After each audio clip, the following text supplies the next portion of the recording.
Lake Effect brings you conversations about what's happening in Milwaukee and the people, places, and organizations that shape the community. This is Lake Effect Spotlight from WUWM, Milwaukee's NPR.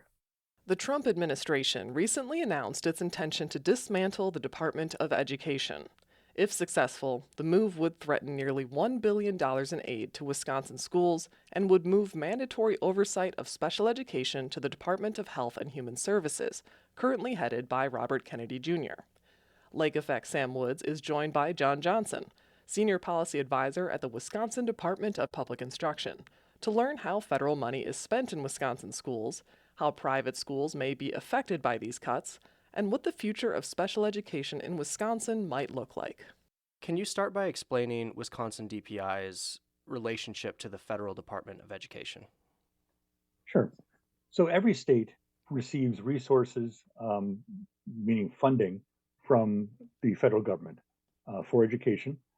They also receive, our schools, local schools also receive funding for their school meals, for breakfast, school breakfast, and school lunches.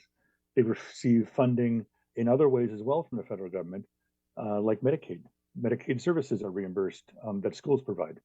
We know that schools more and more are centers for the community, not just for education, but for lots of different public good programs, meaning like nutrition programs, meals, meaning some health services happen through there, different social services, mental health services happen through schools. And so the federal government provides close to $1 billion a year for our Wisconsin schools. That's close to 10% of the overall spending for education in Wisconsin. That is, though, very variable by district. So because a lot of the money from the federal government is targeted to school districts and schools with high levels of student poverty, high levels of students experiencing poverty, the funding is a big percent in districts that need it the most, I would say. So there are a large number of rural districts that have high levels of student poverty. There are some big major local urban districts that have high levels of student poverty that get over 20% of their funding every year from the federal government. So Milwaukee is one of those. Racine. You've got rural school districts up north, tons of them, that receive over 20% of their annual funding from the federal government. So what's happening right now is really unprecedented uncertainty. It's uncertainty right when we have a state budget being produced. It's uncertainty right when every local school district is figuring out their budget for next year. The federal government, there's a lot they don't do in education. The federal government does not tell schools what to teach. The federal government does not certify and license teachers. The federal government does not draw school district boundaries or tell how school governments should work or any of those pieces of what happens in schools. What it does do is there are very important laws that provide really basic civil rights and baseline rights for kids and their families, especially around students who are identified with special education needs or have an IEP, individual educational plan. There are also programs for students who are experiencing homelessness.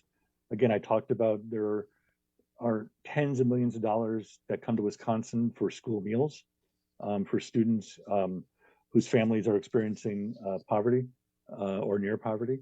Those are critical aspects of what the federal government over the years has developed in terms of serving really the neediest kids that we have in our schools.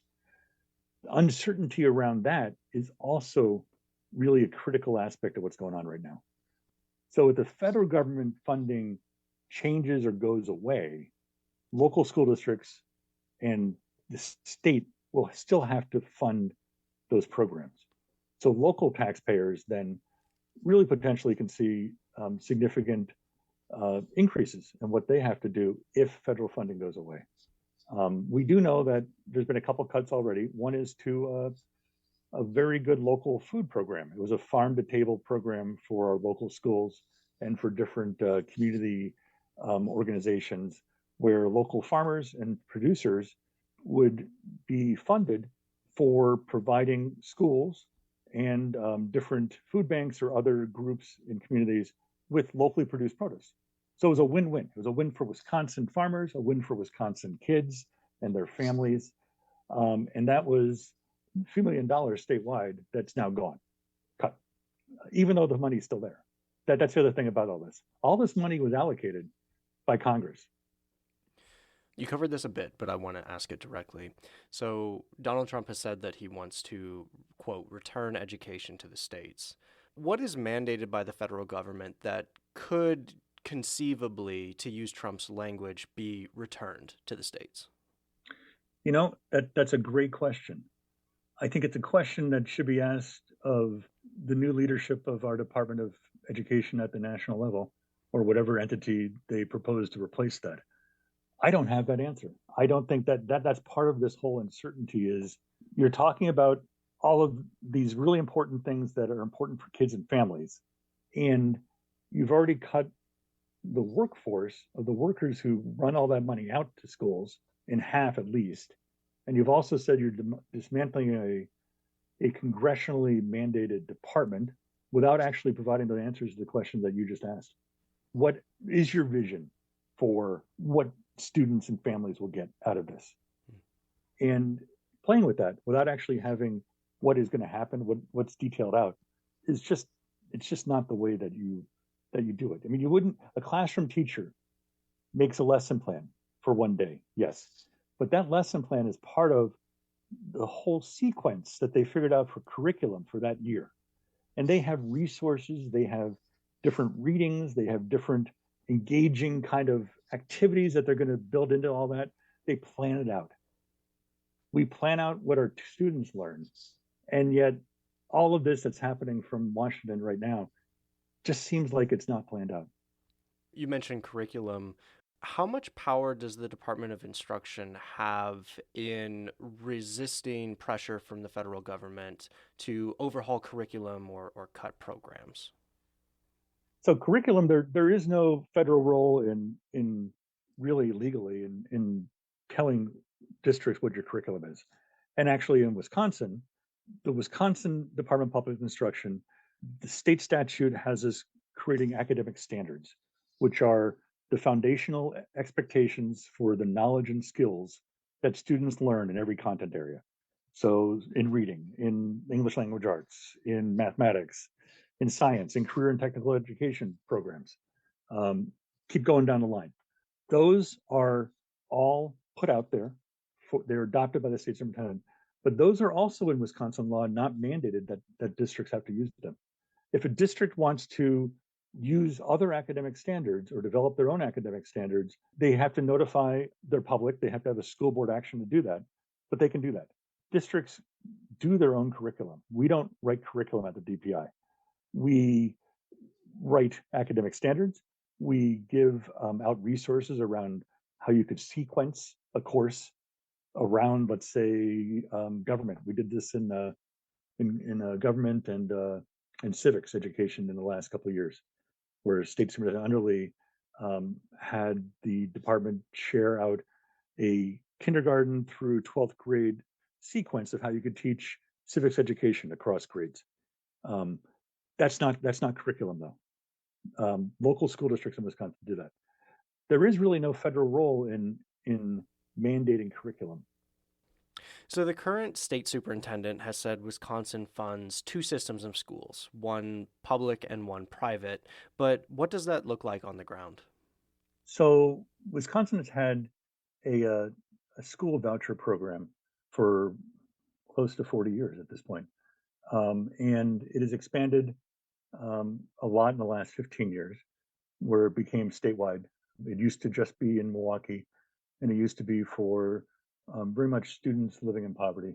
It is now expanded across the state. And what the point is of saying that is, and this is actually quoting and paraphrasing former State Senator Ellis, who, when they were initially talking about expanding vouchers statewide, talked about funding two systems. At the state level, we have had many years where funding has been stagnant for our local public schools or has gone up by less than inflation. And at the same time, the funding for vouchers for students going to private schools is always fully funded at the state level. The state also changed the way it's funded, that for school districts outside Milwaukee, it is a hit on local property taxpayers. So local property taxpayers pay to send the students to private schools. We know that, and this is data that's out there, that as the program expanded, most of the students who started taking the vouchers had already been attending private schools by their own family means, by their families paying tuition. So the state replaced something that had been privately funded by something that is funded at the state level.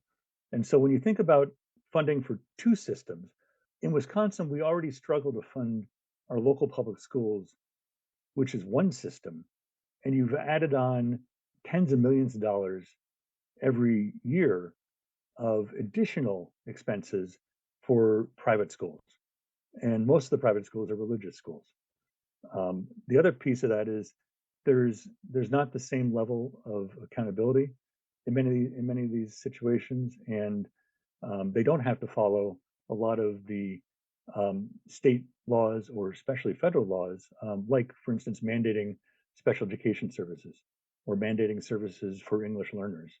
So the more that the private schools have expanded with the vouchers funding students, at times we see that students who receive special education services are in the local public schools because the private schools aren't set up for those. So that's really, and it's Dr. Underly, but before her, State Superintendent Evers would talk about this, State Superintendent Burmaster would talk about this, State Superintendent Benson would talk about this. It goes back decades that we have been expanding, paying for private schools and private religious schools with state money and local taxpayer money, at the same time that we struggle to fund our local public schools. So you mentioned that private schools don't have to follow certain federal requirements, for instance, regarding special education. So I have a bit of a double-barrel question for you. One, what federal requirements do these private schools have to follow? And is the voucher program affected at all by these Department of Education cuts? It's a good question. Our local private schools that participate in the U.S. Agriculture Department school meals programs, they could lose funding there. There is a federal program that provides funding. It's called Title II. It provides funding for teacher training. Sometimes it's used for lower class sizes and other things like that. That is something that there's an equitable distribution of those funds to local private schools, which they could lose that. You mentioned special education. There, private schools are not covered by special education law, whether it's state or federal. So there's not funding that goes to them for that, except for there is a state level special needs voucher, it's called, or special needs school choice scholarship, which can go to a student with special needs at a private school, but the private school doesn't have to follow all the due process and all the federal mandates around and the state mandates around what the special education program looks like in terms of meeting the kids' needs. And so you could have a student, this was controversial at the time they adopted it over 10 years ago. You could have a student who receives the special needs scholarship, but isn't receiving the education that they were at a public school because there's no individual plan that's mandated either by courts or by federal and state law. And so there's a lack of accountability there and a lack of due process rights if the parents think that it's not happening. Gotcha. So I want to end by focusing on special education. So Trump has said that he intends for the Department of Health and Human Services, headed by Robert Kennedy Jr., to oversee special education programs.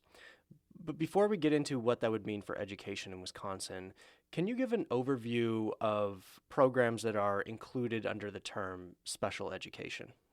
Sure. So in our local student populations, we have all kinds of students with all kinds of needs.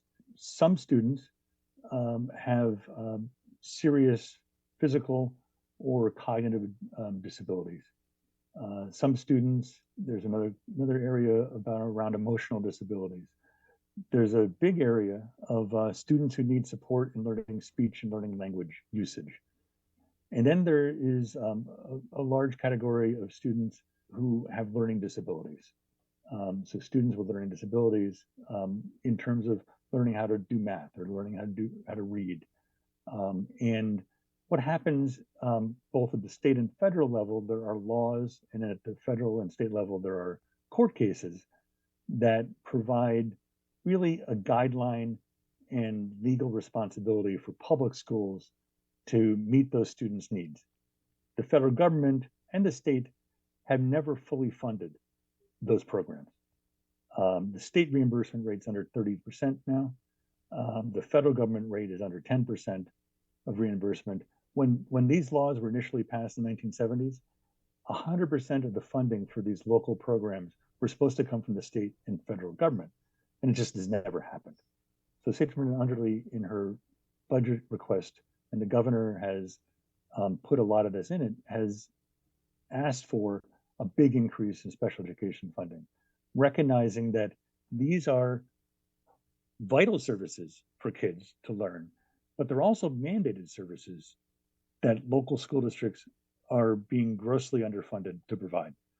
And a mandated service, if you don't have the money coming in from the federal government or from the state government, you have to then move money from elsewhere in your budgets, right? So there's less money for other programs. There's less money for other instructional programs, potentially less money for teachers, to hire teachers, less money in many different ways locally. And so that's the programs really are around educating all kids and educating the needs, the educational, instructional needs of kids. But sometimes it's also emotional needs. Sometimes it's physical. There are other health impairments, autism. So students who have autism or have other different kinds of medical issues, those students also can qualify for special education programming and instruction or support services, whether it's a school nurse support or it's a social worker support, mental health professional support. Those are all part of the comprehensive plans that are developed for these students. So I'm going to ask you to prognosticate on a bit of an unknown here, but is it possible to say what the impact of moving oversight of these special education programs to Kennedy's department might be for Wisconsin students? Well, I think I've mentioned this earlier. We just have no certainty whatsoever about funding levels. I mean, the certainty on the funding levels, the Congress authorized certain funding levels, but will those be the funds that actually go to local school districts and that go to the state? We don't know. We do know that thousands of trained professionals, lawyers, and special education professionals at the current U.S. Department of Education have lost their jobs, and those people are not being transferred to the Department of Health at the federal level. So a gross uncertainty is who's going to do the work. This is really complex law and court cases going back decades that govern all of this, that govern really foundational rights for kids and their families in special education programming.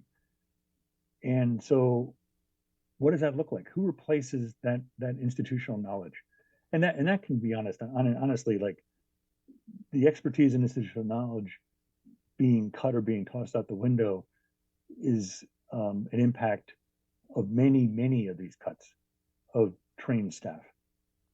It seems like uncertainty is the theme of this announcement of these cuts. Is that fair to say? Yeah. I think uncertainty is definitely a theme. Sadly, some of human nature, I think, takes uncertainty and it impacts increased levels of fear and anxiety. And that's something that we shouldn't be pushing across the nation, across our state, is by by having high levels of uncertainty and really no idea of what the real plan is for these programs, for this funding, you end up with anxiety and fear. And that's something that we shouldn't be impacting and fostering within children and their families. That's just wrong. Well, Dr. John Johnson, thank you so much for joining me on Lake Effect. I appreciate your time. Hey, always a pleasure to be on public radio.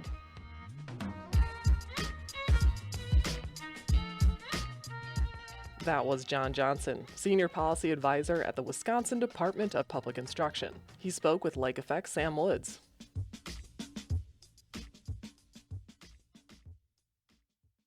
You can find more interviews like this one by visiting wuwm.com/lakeeffect. And while you're there, subscribe to the Lake Effect Spotlight podcast.